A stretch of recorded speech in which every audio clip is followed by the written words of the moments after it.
मेरे दोस्तों, मैं आपको बता चुका हूं, ताजा तरीन जानकारियां लगातार रजा ग्राफी आपको दे रहा है। आपको मैं बता चुका हूं कि लेबनान और इजराइल के बीच 2 दिन के बाद ही यानी 9 और 10 तारीख से ही खतरनाक झड़प जारी हो चुकी थी। इस बारे में जानकारी सबसे पहले सबसे ज्यादा डिटेल में देने वाला मैं था। अब जाकर दूसरे मीडिया वालों की और गोदी मीडिया, इंटरनेशनल मीडिया की इस पर नजर गई है। फिर से एक बार आपके सामने सबसे पहले सबसे बड़ी खबर बता रहा हूं।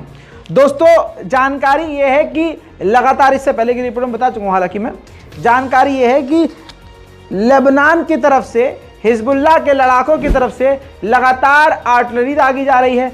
अब मामला यह आ गया है कि गाइडेड मिसाइल तक दागी जा रही है। जी हां, तो अब आपको बता दूं कि इजराइल ने पलटवार आज सबसे ज्यादा किया। यानी अगर आप ये देर रात को देख रहे हैं तो ये मान के चलिए कि आधी रात में भी ये जबरदस्त हमले इजराइल ने किए हैं। हत्ता कि फास्फोरस बम भी इजराइल लेबनान के अलग अलग गांवों पर दाग रहा है। ये भी मैं आपको दिखा भी चुका और बता भी चुका।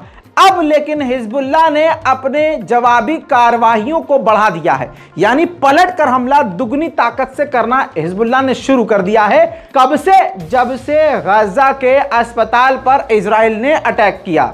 दोस्तों, इसके बाद बड़ी जानकारी यह है, अभी ताजा जानकारी जो आ रही है, हिजबुल्लाह के खतरनाक हमले में इजराइल के 2 सैनिक मारे गए हैं। जी हां, आईडीएफ के 2 सैनिक मारे गए हैं। और बता दूं कि इसमें मामला यह है कि 2 तो एक्सेप्ट करे हैं इजराइल ने, मारे जाने की खबर ज्यादा है। मेरे पास जो खबर आ रही है 4 से 5 की आ रही है, लेकिन यह बाद में आंकड़े बढ़ेंगे। लेकिन फिलहाल जो इजराइल एक्सेप्ट कर रहा है वो 2 यहूदी सैनिकों के मारे जाने की खबर को कंफर्म कर रहा है। इजराइल के लिए यह एक बड़ा और तगड़ा झटका है। इसी के साथ दोस्तों, मैं अब आपको दिखाऊंगा, फील कीजिए कि इजराइल क्या कर रहा है। इस मिसाइल की तस्वीर को देखिए, इंसानों से कई गुना भारी और लंबाई चौड़ाई आप इसकी देख लीजिए ध्यान से। इतनी भारी भरकम मिसाइलें वो गाजा के घरों पर मार रहा है, आम लोगों के घरों पे। गनीमत यह रही कि यह मिसाइल फटी नहीं है, जो सबूत है। और यह कहा जा रहा है कि ये मिसाइल जो हैं अमेरिका के द्वारा दी गई हैं इजराइल को। वहीं मेरे दोस्तों, गाजा के लोगों के दर्द को समझने के लिए इंसान का इंसान होना जरूरी है। एक बच्चा जिसने इजराइल के हमले में अपने माँ बाप, भाई को, बहन को खो दिया, पूरे परिवार को खो दिया, रेफ्यूजी कैंप में अब वो जिंदा घायल बचा है। और उसका एक भाई जो है अभी अस्पताल में भर्ती है और इजराइल अस्पतालों को उड़ाने की धमकी दे रहा है, पिछली रिपोर्ट में बता चुका हूं। ऐसे में क्या आप समझ सकते हैं कि उन बच्चों पर क्या बीत रही होगी? सुनिए और समझिए, दर्द महसूस कीजिए। ये वो दर्द नहीं समझ सकते जिनके अंदर शैतान बसता है।